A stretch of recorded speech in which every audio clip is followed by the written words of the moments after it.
this is Mr. Ceiling Fan Guy, and today I'm going to teach you how to convert a ceiling fan light kit, so the rather old one, to a regular plug-in lamp or ceiling light, whatever you're converting it to. So let's get started. Your materials. You will need the light kit, of course, shades, optional, the cord you are going to use to plug it in, and scissors just in case you need them, wire strippers, and some wire nuts to wire nut the wires together. Let's get started, shall we? First up, the wire assembly.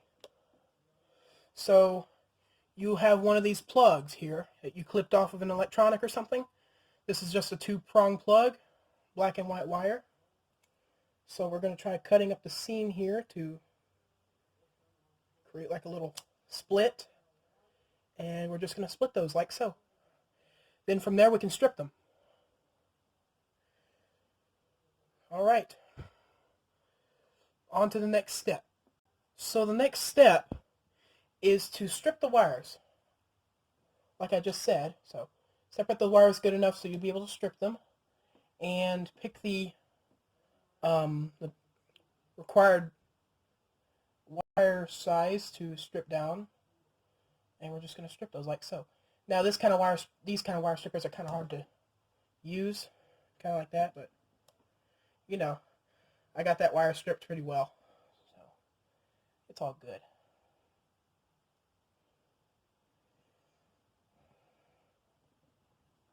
There we go. Now, if you're using these kind of wire strippers, if you have a wrist injury, I wouldn't recommend doing that. If you have a wrist injury, then call someone to get someone to help you out with this step. But if you have a perfectly fine wrist like me and pretty strong and stuff, then you're going to be absolutely good. You're absolutely set. Trim them down if necessary. For me, I did strip them a little bit too much. And when you twist these wires together, be careful because sometimes they will be sharp. Those tiny little wire kind of feel like pin pricks if they stab you. It's kind of annoying, so try not to get stabbed by them too much. So for my wire, I'm using just a regular wire that you find on any plug-in object with 2 prongs only.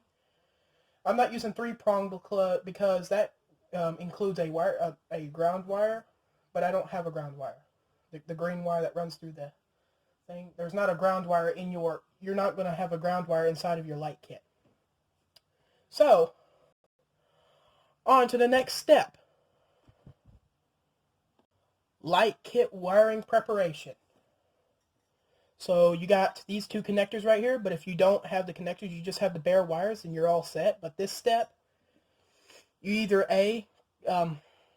cut these connectors off and strip them like that, or since I already have the connectors on, and person who gave me this light kit completely cut the wires out of the fan and then left this on. I stripped that part instead and left the connectors on just in case I used it for a ceiling fan again. But you can always use it for a ceiling fan again. You just have to cut out, if it has the ceiling fan has a connector option, you have to cut the connectors out to wire them bare. So I got the connectors on there. I got it easy. So now, but you may need to extend your wires, so go find some wires at a store or something, at Walmart or something. Find the appropriate size, the appropriate gauge and stuff. And now what you want to do is thread the wires through these little screw holes in your light kit, if the screw holes are big enough. For me, it's big enough, but if you absolutely have to,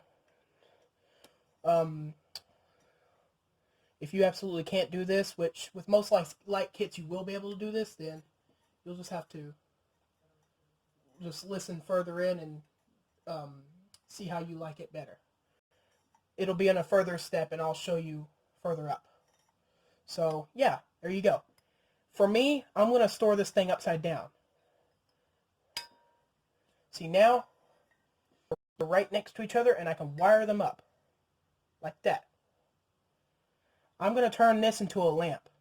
So I'm having it upside down.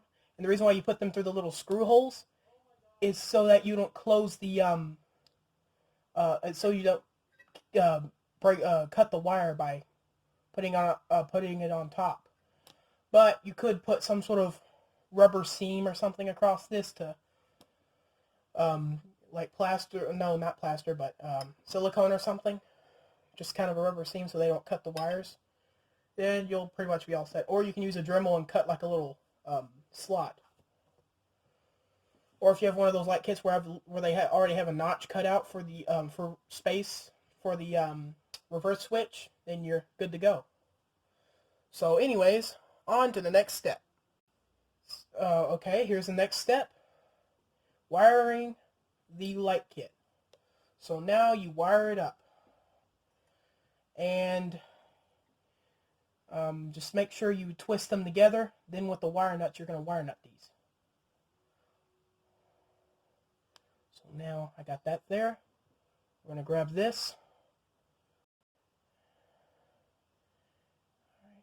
And all my subscribers are going to like my first tutorial video.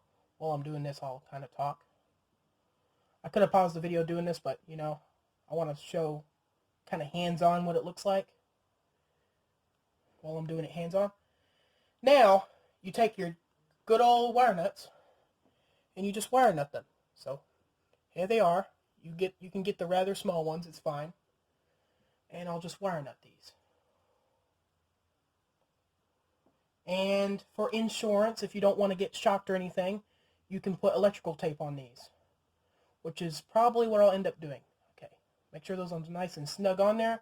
Try not to tie them too tight or else a wire will break in there. I almost had that happen. There we go. Now you can put your ceiling fan upside down, or your light kit. Kind of said it wrong there.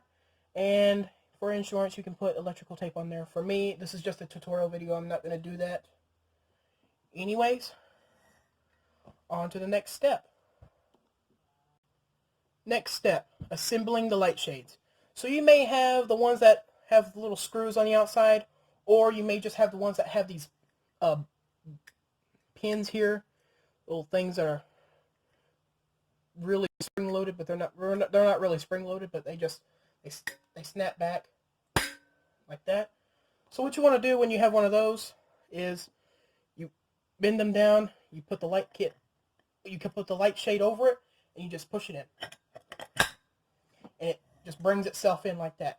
So, and for the screws, you just thread the screws in evenly until the light shade is fit. Anyways, let me get that full step done so I don't waste the time, waste you guys' time, and we'll be on to the next step. Alright, there you go. I got the light shades on, and a little side note, if you have the one that I have where it has these little pins in here, be careful, because if these pinch you, they can possibly tear skin off. Because once they snap back, you don't want to have your fingers in here once they snap in there, because those things hurt. I've had that happen to me once or twice before. And once if you let go of them by accident and they grab your finger in between here and then the actual pin, that hurts. So now it is time to plug it in and see how. Well, before that, get your 4 light bulbs that you want. For me, I'm just doing a Edison, a model of an Edison bulb LED version. I'm not going to get any fancy. I don't have 4 of these though, so I'm only going to use one. I'm going to do multiple different lights in here for looks. But anyways, next step is plugging it in, and I'll show you that here in a second. So here's the next step. You plug it in. I've already plugged it in to make sure it works, so I wouldn't have a misfire on camera. But anyways, you plug it in. Voila. You've got a nice lamp. And if you have a light kit that was previously on a remote controlled ceiling fan like I do, you can go to the store and buy a pull chain for it. Buy a pull chain and go to one of the wires on this just one side of this and wire in a 1 pull chain. Or if you want to get fancy and do 3-way, you can. I'll be sure I do a separate video of that as well, but I'm going to upload it the way it is right now. So I only have 1 bulb in here, but I'm going to put more than 1 bulb. But yeah, This is a really old light kit, way older than me, almost twice as older than me. But yeah, like I said, this is what the little screw holes are for. What we're using it in this video is for the so you don't set the light kit down on the wires and kind of, because if you put your finger underneath here, that's actually kind of uncomfortable. I'm doing it on a bed, so it's not as uncomfortable, but if you do it on a hard surface, it actually hurts, and that's what the wire is feeling. But anyways, guys, I hope you like this little tutorial, especially my subscribers, my first ever YouTube tutorial. And if this tutorial helped you out, you can tell me in the comments and anything like that. Or if, yeah. Anyways, hope you guys liked the tutorial. Hope it worked for you. Anyway, it's a pretty good tutorial. I was so confident that this tutorial will work. This is my first time ever doing it, and I was so confident it would work, I decided to film it and do a tutorial. And it all worked out. I don't have any other light bulbs to test, but I don't have any other light bulbs to put in the other sockets right now. I need to go find them. They're all over the place. But anyways, yeah, hope you guys liked it. Thanks for watching. Hope you liked this little tutorial. Have a nice day. Hope it worked. Goodbye. Oh, and one more thing, guys. That's not the end of this video quite yet. I need to add something else. If your light kit has enough space in it like that, for storage, you can coil the wire in there, which is a very nice idea. But if you have a pull chain in there or anything already in the ceiling fan, already in the light kit, it's not one of the remote control ones, then you can just go around it. But anyways, yeah, you can kind of coil the wire in there, do that. Kind of works, kind of doesn't, but yeah, for storage you can do that. Anyways, that concludes this video. Hope it all worked, and thank you guys for watching.